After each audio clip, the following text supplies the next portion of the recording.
exposition à la maison d'un artiste que nous ne connaissions pas, qui expose de la vidéo. Donc oui, par rapport à la convivialité, au rapport qu'on peut avoir avec l'artiste, qu'on ne connaisse pas au final, on ne sait pas du tout à quoi s'attendre. Et c'est vrai que c'est très sympa de pouvoir poser les questions qu'on veut et avoir vraiment un vrai rapprochement avec lui.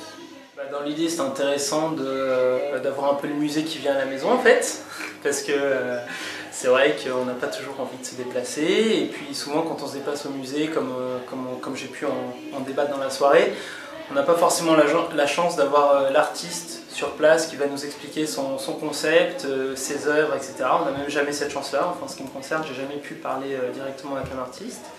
Et ce soir, on avait la chance d'avoir Benjamin qui nous a expliqué donc, tous ces concepts, toutes ces démarches, et c'est vrai qu'il y a une valeur ajoutée qui est plus qu'importante, en fait, qui est essentielle, et on a vraiment découvert un artiste et découvert un projet et des concepts, et je pense que c'était au-delà d'une soirée sympathique avec tous les amis, ça nous a vraiment permis de participer à un projet culturel et puis de se sentir particulièrement engagé en plus dans ce projet en fait.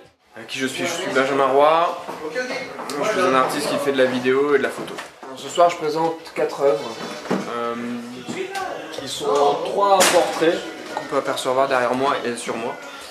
Et puis une œuvre un peu plus différente. C'est un animal, un insecte qui se débat dans un globe en verre, qui tente de s'en échapper. Voilà, c'est un peu la même chose avec les autres finalement, tout le monde est sous tension et tout le monde essaye de s'échapper de sa condition. Dans la résistance, dans le lâcher prise. J'aimais bien l'idée de m'incruster dans un lieu qui ne soit pas un lieu d'art et d'essayer d'exposer mes images dans un lieu qui ne soit pas un lieu d'art.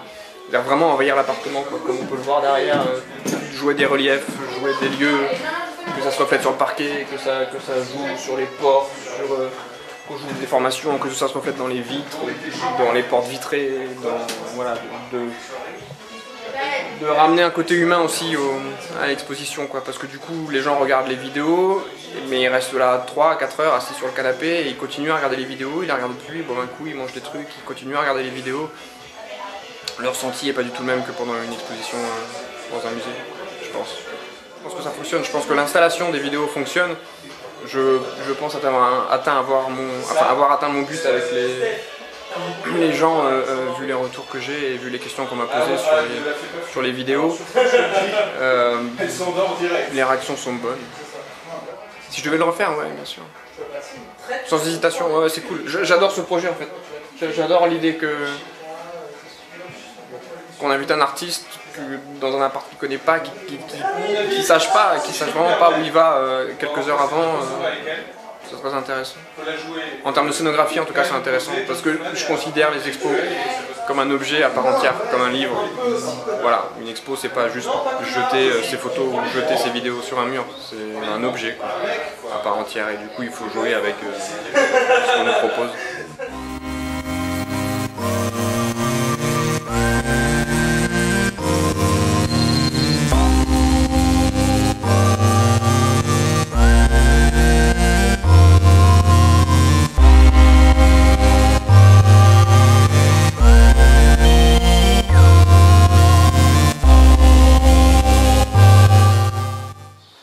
Ça crée une atmosphère beaucoup plus personnelle, on se sent plus à l'aise et puis c'est sympa, je pense qu'on est tous ensemble à boire un verre, à découvrir l'artiste personnellement parce que du coup l'artiste est sur place, donc on peut poser des questions, discuter, faire de brèves analyses, je dirais, un peu de ce qui est exposé. La première œuvre, qui est donc dans l'entrée, est assez spéciale et même si elle a l'air, je pense, assez simpliste parce qu'on voit une femme qui marche un peu décontracte, je pense que c'est la plus compliquée parce qu'elle doit, à mon avis, elle a une symbolique et quelque chose, elle dégage vraiment, elle dégage quelque chose, mais j'ai beaucoup de mal à comprendre en fait le but.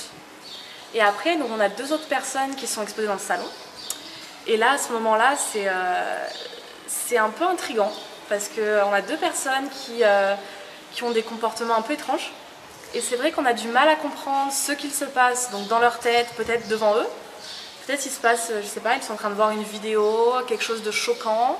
On les voit assez angoissés, mal à l'aise. C'est assez spécial, mais c'est vrai que c'est intriguant, ça montre autre chose.